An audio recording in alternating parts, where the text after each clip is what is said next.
There have been dystopias based on drug intervention on aggressive behavior. You all remember Brave New World, where every time anybody raised their voice, they were given a gram of soma and told a gram is better than a dam.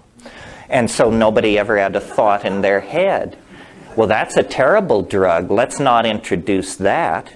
Uh-oh, the bad news is we've had it for decades. It's called television, you know. We have millions of people in larval, low-awareness lives in their little condominium apartments, just ladling this garbage into their minds. The average American watches 5.5 hours of TV a day, so imagine how much time these people watch. I mean, to think of that as human at all, if that were a drug, we'd be up in arms. You know, if people were loaded at home with that level of mental condition, day after day after day, we would do something about it.